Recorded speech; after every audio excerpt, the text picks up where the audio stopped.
Hello प्यारे दोस्तों, स्वागत है आपका इंटरव्यू क्लासेस में। बात करेंगे अपने वार्षिक परीक्षा 2023-24 कक्षा 7 के सामाजिक विज्ञान पेपर के कंप्लीट सॉल्यूशन के बारे में। आपके एग्ज़ाम में ये पेपर 80 नंबर का आएगा और आपको इसको बहुत ही अच्छे तरीके से तैयार कर लेना है, ठीक है।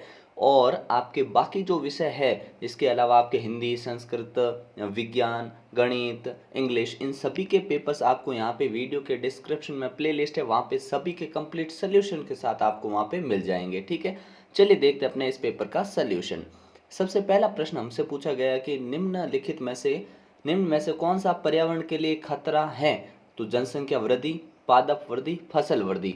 तो ये खतरे नहीं है, ठीक है, लेकिन जनसंख्या वृद्धि होना खतरा है, ठीक है। तो अ ऑप्शन करेक्ट कर देंगे। अगला क्वेश्चन देखते हैं अपना, पृथ्वी की सबसे पतली परत कौन सी है। तो पतली परत कौन सी है, मेंटल, प्रॉपर्टी या क्रोड। तो इनमें से भू प्रॉपर्टी बोलो या प्रॉपर्टी बोलो, जो कि 1% है, मात्रा कितनी है, 1% है। तो ऑप्शन हो जाएगा अपना बी करेक्ट हो जाएगा, ठीक है। अगला क्वेश्चन है अपने कि पृथ्वी की आकस्मिक गतियों के कारण कौन सी घटना होती है। तो आकस्मिक गतियों के कारण हमेशा ज्वालामुखी और भूकंप आते हैं, ठीक है ना। तो ऑप्शन स करेक्ट हो जाएगा इसमें। अगला क्वेश्चन देखते हैं, वायुमंडल की सबसे महत्वपूर्ण परत है कौन सी है। जो सबसे महत्वपूर्ण परत है, तो ये होगा अपने क्षोभ मंडल, सबसे महत्वपूर्ण परत है, क्योंकि जितने भी अपने जलवायु वाली घटनाएं होती सारी इसी मंडल में होती है, इसलिए बहुत ही महत्वपूर्ण है जीवन के लिए, ठीक है।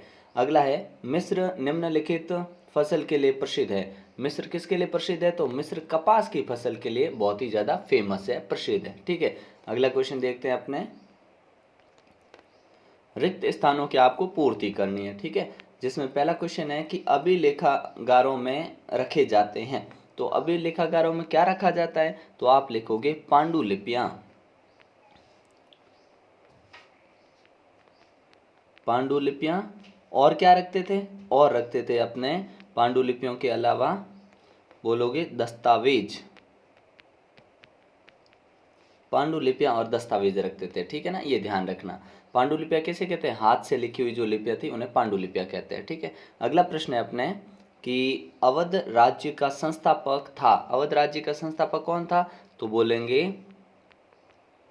सादत अली खान प्रथम, ठीक है ना, ठीक है। क्या होगा, सआदत अली खान प्रथम, ठीक है ना, सआदत अली खान प्रथम, ये कौन था, अवध राज्य का संस्थापक था, ठीक है। अगला प्रश्न है, रामानुज खाली जगह के द्वारा प्रभावित है। किसके द्वारा प्रभावित है, तो बोलेंगे अलवार संतों के द्वारा। अलवार संतों से बहुत ही प्रभावित थे वो, ठीक है ना, अलवार संतों के द्वारा या अलवार संतों से प्रभावित हुए थे। अगला प्रश्न है अपना, वर्गों के भीतर पैदा होती नई जातियां क्या कहलाती हैं। तो ये उपजातियां कहलाती हैं, उपजातियां, उपजातियां कहलाती है। फिर नेक्स्ट है अपना कि अहोम लोगों द्वारा लिखी गई कृतियां थी कौन सी। तो यहाँ लिखेंगे बुरंजी, ठीक है ना, यहाँ पे क्या लिख देंगे, बुरंजी, बस, ठीक है ना, इतना ही ध्यान रखना आपको, ठीक है। अगला करते हैं मिलान वाले क्वेश्चन, जिसमें आपको मिलान करनी है। तो पहला देखिए, गुर्जर प्रतिहार, तो इनका शासन कहाँ था, तो आप कहेंगे तमिलनाडु, सॉरी गुजरात और राजस्थान में, ठीक है ना, इसको हम मिला लेंगे गुजरात और राजस्थान से। फिर अपने राष्ट्रकूट, तो राष्ट्रकूट कहाँ था, राष्ट्रकूट पश्चिमी दक्कन, ठीक है ना। फिर है पाल, तो पाल कहाँ थे, पाल थे बंगाल, ठीक है ना। और अंतिम है अपना चोल, चोल थे तमिलनाडु में। इस प्रकार से आपको मिलान कर लेना है। अगला प्रश्न देखते हैं अपने, जिसमें पूछा गया कि एक पंक्ति में उत्तर दीजिए, ठीक है। आपको सवालों के उत्तर है देने हैं, वो एक पंक्ति में ही देने हैं। आपके राज्य के राज्यपाल का नाम क्या है। क्योंकि हम राज्य राजस्थान में रहते हैं, तो राजस्थान के राज्यपाल अभी कौन है, श्री कलराज मिश्र, ठीक है ना, श्री कलराज मिश्र, ठीक है ना, ये ध्यान रखना। अगला क्वेश्चन है अपने कि यदि आप जेवियर होते तो कौन से विषय चुनते। देखिए, विषय कोई भी चुनिए, सभी विषय अच्छे होते हैं, तो इसमें आप कोई भी विषय लिख सकते हैं। चाहे आप इतिहास लिख दीजिए, ठीक है ना, इतिहास लिख दीजिए, कोई भाषा वाला लिख सकते हैं, ठीक है ना, इतिहास लिख सकते हैं इसमें, क्योंकि आपको एक पंक्ति में ही उत्तर देना है। ठीक है। यदि आप जेवियर होते तो आप लिखेंगे यदि मैं जेवियर होता तो इतिहास विषय को चुनता। अगला है, आपके पड़ोस में कितने लोग इंटरनेट का प्रयोग करते हैं? तो ये अपने आधार पे लिखना, जैसे मेरे आसपास 50 लोग इंटरनेट का प्रयोग करते हैं, या पूरे गांव की जो आबादी है जिसमें से इतने लोग करते हैं, आप लिख सकते हैं। ठीक है। अगला है सवाल, कागज कब अधिक महंगा था और कब आसानी से उपलब्ध था? 13वीं शताब्दी में या 14वीं शताब्दी में? तो आंसर लिखेंगे 13वीं शताब्दी में कागज क्या था, ये बहुत अधिक महंगा था। ठीक है ना, तो लाइन लिख देंगे 13वीं शताब्दी में कागज बहुत ज़्यादा महंगा था, और 14वीं शताब्दी में कागज कम महंगा था और आसानी से उपलब्ध होता था। ठीक है। अगला क्वेश्चन होगा अपना पांचवा, दिल्ली के सुल्तानों के शासनकाल में प्रशासन की भाषा क्या थी? तो प्रशासन कौन सी भाषा में काम करता था? फारसी में। कौन सी भाषा? फारसी भाषा। ठीक है ना, ये ध्यान रखना। अगला प्रश्न है अपने, जिसमें आपको ये बड़े प्रश्न है, ठीक है, इनमें से आपको उत्तर देने, 5 पंक्ति में उत्तर देने हैं इनके। ठीक है, तो चलिए पहला क्वेश्चन देखते हैं। लोग साप्ताहिक बाजारों में क्यों जाते थे? कोई 3 कारण बताइए। साप्ताहिक बाजार लगते थे, उसमें लोग जाते थे, तो पहला कारण क्या लिखेंगे कि सस्ते दामों में चीज़ें मिल जाती थी। ठीक है, साप्ताहिक बाजार में। दूसरा था कि ज़रूरत के सभी सामान एक ही जगह पर मिल जाते थे, जितनी चीज़ें चाहिए वो एक जगह पे मिल जाती थी।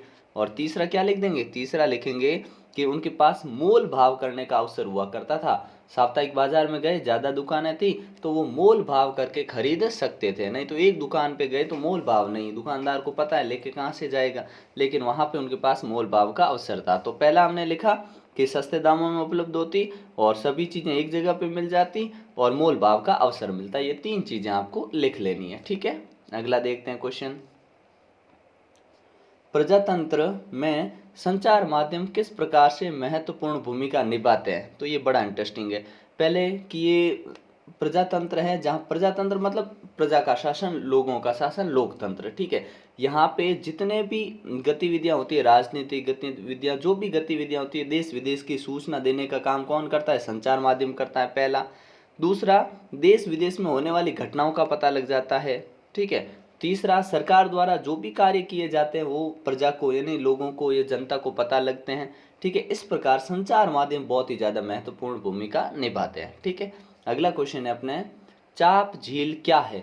तो देखिएगा, चाप झील की परिभाषा क्या लिखेंगे कि कोई अगर टेढ़ी मेढ़ी नदी है, ऐसे बह रही है, मान लीजिए ऐसे है, ठीक है, तो ये जो नदी टेढ़ी मेढ़ी ऐसे चल रही है ना, ये चलते समय कुछ स्थानों पर कठोर चट्टानों से टकरा कर उनको काट देती है और उनको काट कर सीधे चलने लगती है, जिससे कि विसर्प लूप नदी से कट जाते हैं और एक अलग झील बन जाती है। क्या होता है, इस मान लीजिए कोई चट्टान थी, इस पानी ने यहाँ से बार बार बहता रहा तो इस चट्टान को काट दिया और यहाँ पर एक प्रकार की झील बन गई, और इसी झील को हम चाप झील कहेंगे।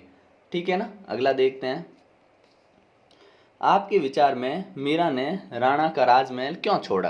तो मीरा को क्या है, वहाँ पे असहज महसूस होता था, कह सकते हैं कि मीरा को वहाँ दम घुटता था और उसने खुद को श्री कृष्ण को समर्पित कर दिया था, इसलिए मीरा ने राणा का राजमहल वो छोड़ दिया था। ठीक है।